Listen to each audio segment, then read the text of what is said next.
Vamos con nuestro Eco Despierta con Ana Sevilla. ¿Qué tal, Ana? Buenos días. Muy buenos días. Y tratamos un tema de actualidad. Hace algunos días hablábamos de ese incendio en el que fallecían 2 bomberos de Alcorcón cuando intentaban apagar el fuego en un garaje, y las primeras hipótesis apuntaban al fallo de una batería de un coche eléctrico. Y desde entonces se ha hablado mucho de esto y la polémica ha ido mucho más allá, ¿verdad? Pues sí, porque como bien dices, era una primera hipótesis, todavía no se tenía nada claro, principalmente porque era imposible acceder al garaje por la acumulación de gases tóxicos.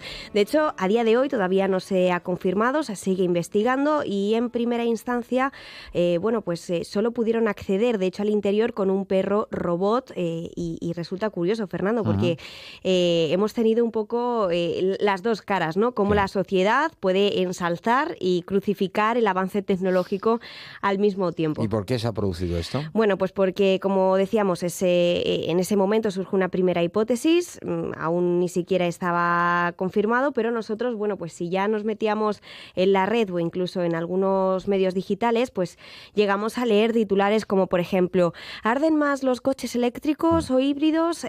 Incendios de coches eléctricos. ¿Por qué son tan peligrosos? Desmontando el mito de las baterías y de los incendios de los coches eléctricos, el peligro a los que se enfrentan los bomberos. Bueno, ¿qué te sugieren tú si como el lector o como...? Porque pues le coges miedo a los coches eléctricos, genera inseguridad, ¿no? Pues este suceso, como decimos, ha puesto de nuevo ese punto de mira en la seguridad de estos vehículos. Y la pregunta de esta semana es si realmente, pues una vez más, hemos caído en ese debate político que incendia la opinión pública sin saber realmente lo que ha ocurrido. Como bien decías, y estoy contigo, esos titulares nos hacen pensar automáticamente que ese coche eléctrico es peligroso, pero nosotros hemos querido esta semana indagar en las cifras y para ello pues nos hemos ido lógicamente a esos países un poquito más adelantados que España, donde la flota de coches eléctricos o híbridos pues es mucho mayor que la nuestra. Y fíjate, porque en Australia, según un estudio llamado EV FireSafe, es un estudio financiado incluso por el gobierno australiano, pues asegura que entre 2010 y 2024, es decir, en un margen de 14 años, se han producido tan solo unos 511 incendios de este tipo de coches en todo el mundo. Claro. Suponemos que hay cerca de 40 millones de coches eléctricos, según los datos, por lo que la tasa de incidentes sería muy, muy baja, sería tan solo de un 0,0012%.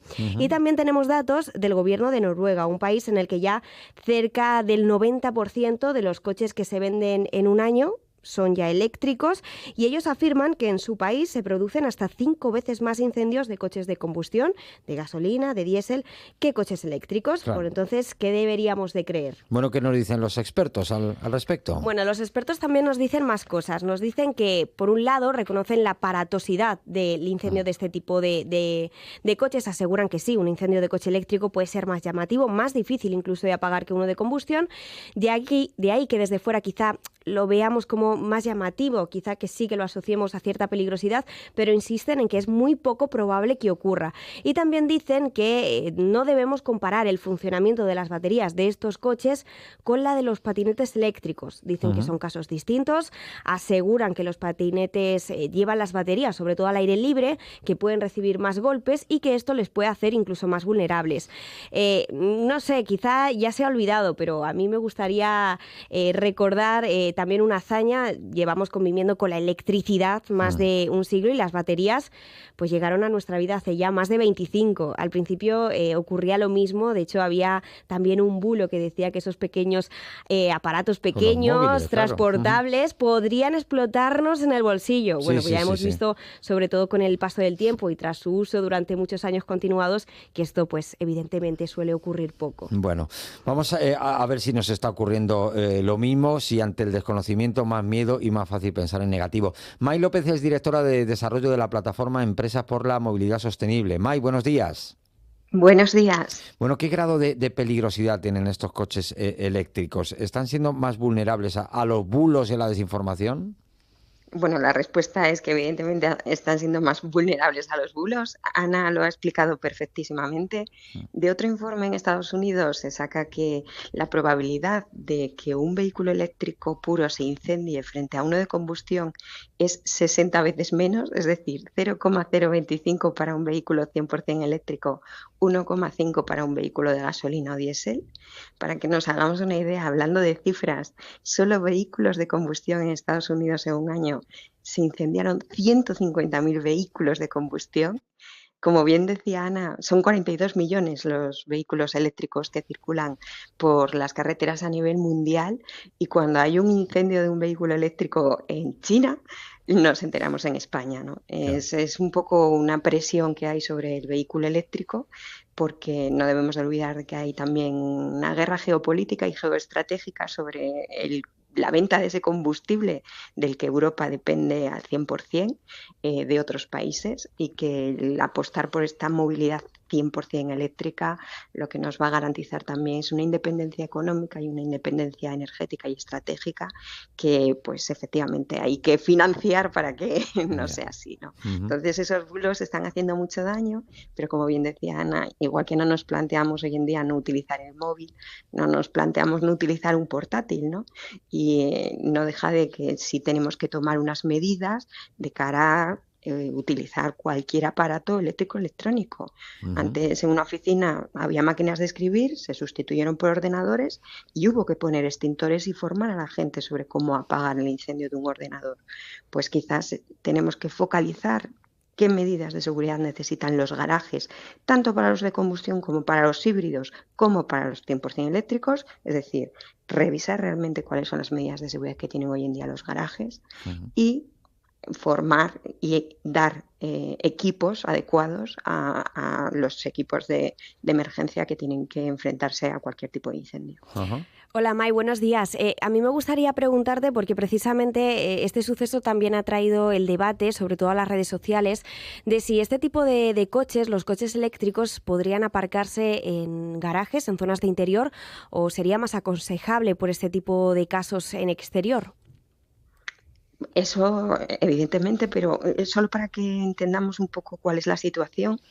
Cuando hablamos de vehículos eléctricos, si la preocupación va sobre que los vehículos tengan baterías, en ese caso tendríamos que estar hablando de 3 tipos de vehículos.